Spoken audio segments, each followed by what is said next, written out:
কি রে সুনীল, কি করিস? সেই ভোর রাত থাকতে মাঠে আসলি দেখলাম। কি করব দাদা, রোদ উঠে গেলে তো মাঠের মধ্যে আর কাজ করা যায় না। তা কথা ঠিকই বলেছিস রে, যা রোদ উঠছে দিনের বেলায়। তা কি লাগাচ্ছিস সেভাবে তাওয়া করে? লাউয়ের বীজ লাগাচ্ছি দাদা, এটা হলো হাজারি লাউয়ের বীজ। ও আচ্ছা, তাই? শুনেছি এই লাউ নাকি প্রচুর ধরে গাছে। যদি দাম পাস তাহলে তো এবার তোর বাম্পার হয়ে যাবে রে। ধুর, কি যে বলো, বাম্পারের কথা পরে, আগে গাছ তো জন্মাতে হবে, ফল ধরাতে হবে, কম পরিচর্যা করা লাগে নাকি? তা অবশ্য ঠিকই বলেছিস রে, কিন্তু কথা হলো সেচের তো কোনো অবস্থা নেই। তাহলে কিভাবে করবি বল দেখি? পানি না দিলে তো গাছ জন্মাতে পারবি না। এখন আপাতত ওই পুকুরটা থেকে পানি এনেই গাছে দিতে হবে, তাছাড়া তো আর কোনো উপায় দেখছি না। ওরে বাবা রে, সে তো অনেক দূর রে। এত দূর থেকে পানি এনে জমিতে দিতে গেলে তো জীবন শেষ হয়ে যাবে রে। অত ভয় পেলে আর কিভাবে কি করব বলো? দেখা যাক, কপালে যা আছে তাই হবে। বেশ, তাহলে কাজ কর। আমি গেলাম রে সুনীল। রাতে ঘুম হয়নি, কেমন ঘুম ঘুম পাচ্ছে বুঝলি।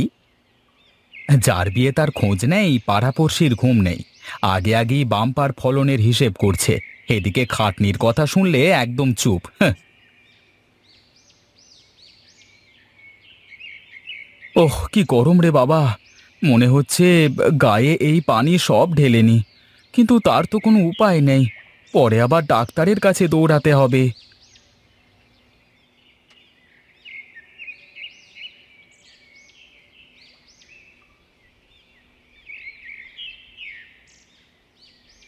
যাক, আজকের মতো সব ধাওয়াতে পানি দেওয়া শেষ। আবার কালকে এসে দেখা যাবে। যাই, এখন বাড়ির দিকে যাই একটু।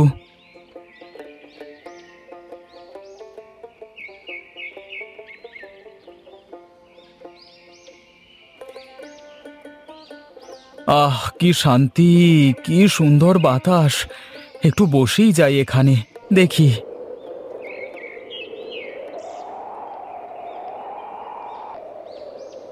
কিরে সুনীল, এখানে এভাবে বসে আছিস কেন?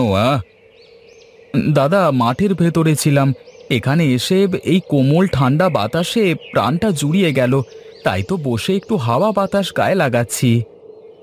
বেশ বেশ, তা বলছিলাম যে এবার কি ফসল চাষ করলি তাহলে? পানির অভাবে কি আর কিছু করবার মতো আছে দাদা? লাউয়ের বীজ লাগিয়ে আসলাম, দূর থেকে পানি টেনে দিয়ে আসলাম। পানি টেনে কি আর এসব ফসল ফলানো যায় রে?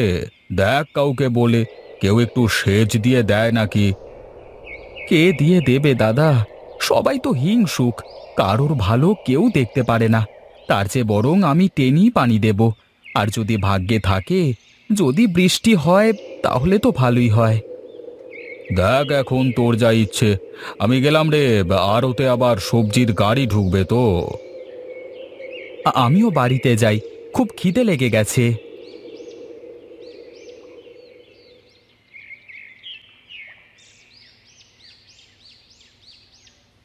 কই গো গিন্নি, কোথায় গেলে তুমি? কি ব্যাপার, বাড়িতে নেই নাকি? দেখি তো একটু পুকুর পাড়ের দিকে।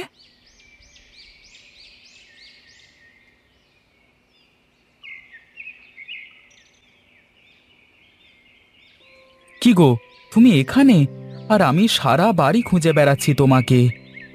কাপড়গুলো খুব ময়লা হয়েছিল, তাই ভাবলাম তুমি আসার আগে এগুলো কেচে নি।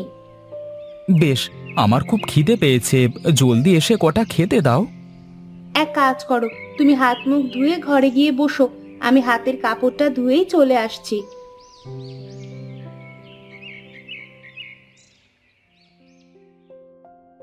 ওগো, পানি পেয়েছো জমিতে, নাকি কষ্ট করে টেনে টেনেই দিলে?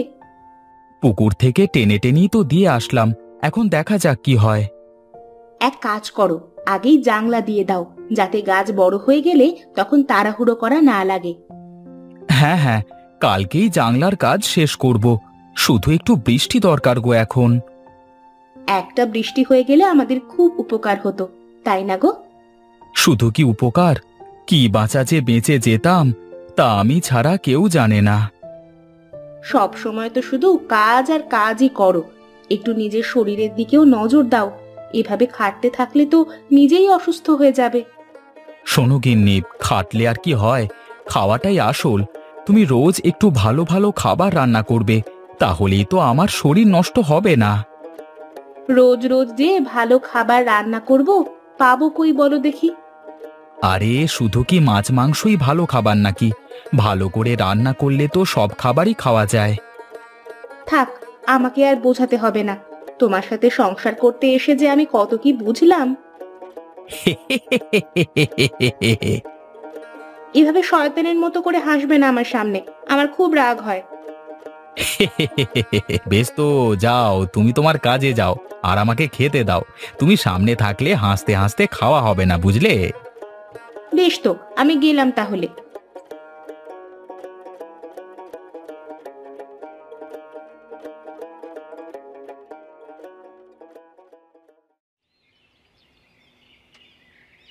যাক, আর কিছু না হোক, লাউয়ের গাছগুলো তো বানাতে পেরেছি।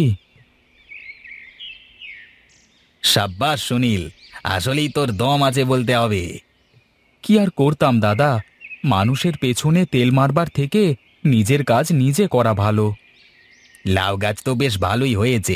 এখন একটা বৃষ্টি হয়ে গেলে তো ফলও ধরে যেত, তাই না? দেখা যাক সৃষ্টিকর্তা কি করে। আকাশে তো মনে হচ্ছে মেঘ হচ্ছে। তাই তো মনে হচ্ছে। হ্যাঁ, বৃষ্টি হলে তো আমিও বেঁচে যেতাম রে। ওইদিকে দেখো দাদা, বেশ ভালোই মেঘ হয়েছে, মনে হয় এখনই বৃষ্টি নামতে পারে। আমার আবার বৃষ্টিতে ভিজলে ঠান্ডা লেগে যাবে। চল তাহলে বাড়ির দিকে যাই। চলো দাদা, আমারও কাজ শেষ, বাড়িতেই চলে যাই।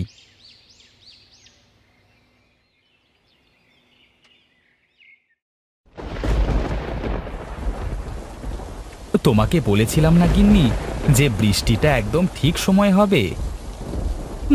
তা তো হলো, কিন্তু এতদিন তো কষ্ট করতে হয়েছে তোমাকে। চাষবাস করতে গেলে একটু আধটু কষ্ট না করলে কি আর হয় গিন্নি? বেশ ভারী বৃষ্টি হবে মনে হচ্ছে। যা হয় হতে দাও, এখন আমার বৃষ্টি দরকার শুধু। কালকে জমিতে গিয়ে দেখব সব গাছে ফল ধরে গেছে। হ্যাঁ গো, তাই যেন হয়। এক কাজ করো তো, ঘরের ভেতরে গিয়ে আমার জন্য কয়টা গুড় মুড়ি নিয়ে এসো, বসে বসে চিবুই। মুড়ি তো আছে, কিন্তু গুড় তো শেষ হয়ে গেছে। এক কাজ করো, তুমি ঘরে চলো, আমি তোমার জন্য কিছু বানিয়ে দিই গরম গরম। না না, এখন আর গরম কিছু খাবো না, তাহলে একটু ঘুমাবো আমি। ও বেলায় তো আবার মাঠে যেতে হবে, জমিতে পানি বেঁধে থাকলে তো আবার সমস্যা হয়ে যাবে। ঠিক আছে, তাহলে চলো তাই করো।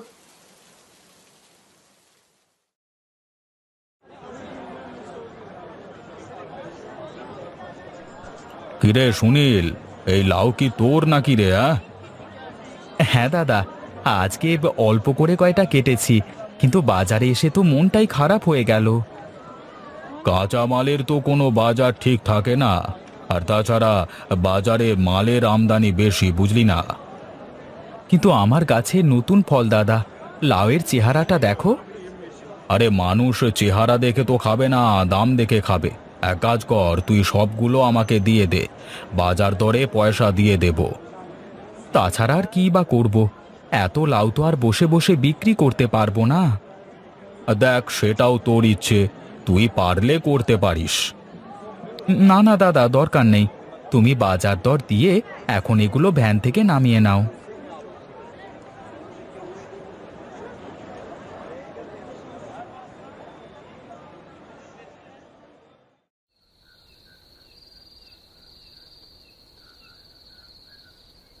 সব দোষ আমার কপালের গিন্নি, জীবনে যা করলাম তাতেই শুধু ধরা খেলাম।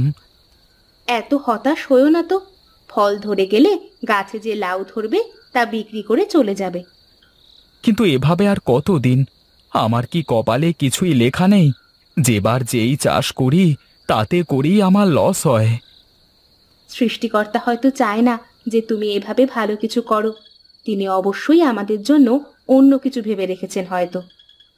আচ্ছা একটা কথা বলো তো, চাল কুমড়ো দিয়ে যেমন বড়া বানায়, লাউ দিয়ে তেমন বড়া বানানো যায় না? হ্যাঁ গো, তা তো যায়, কিন্তু কেন? আমার মাথায় একটা বুদ্ধি এসেছে।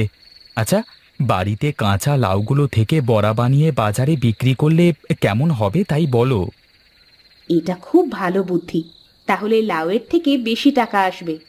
বেশ, এখন তাহলে শুয়ে পড়ো। কালকে সকালে উঠেই কাজটা শুরু করতে হবে। তুমি বাড়িতে বসে বড়া বানাবে আর আমি বাজারে নিয়ে সেগুলো বিক্রি করব।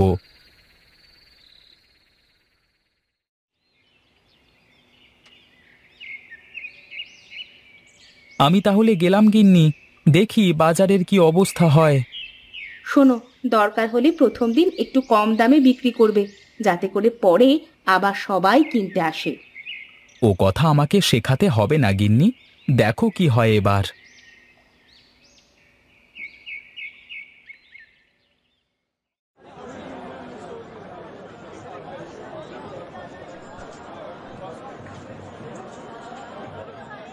কিরে সুনীল, তুই তো চমক দেখিয়ে দিলি রে।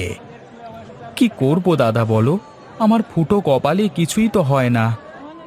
কিন্তু এবার কিছু না হয়ে যাবে না, তুই যা বুদ্ধি করেছিস। দেখছো না, লোকে লাউ কেনেনি, কিন্তু এই কাঁচা লাউয়ের বড়া সবাই কিনতে আসছে। এখন তো তোর আর কোনো চিন্তা থাকলো না। যে কদিন লাউ গাছ থাকবে সে কদিন এই বড়া বিক্রি করি তো তুই অনেক টাকা পাবি। দেখা যাক দাদা, আশীর্বাদ করো, দেখা যাক কি হয়। আর বাজার করে যাওয়ার সময় বৌদির জন্য কটা বড়া নিয়ে যেও, খেয়ে দেখে বলবে কেমন হয়েছে। ঠিক আছে, নিয়ে যাব। এখন তাহলে তুই তোর কাজ কর, আমি গেলাম। হ্যাঁ,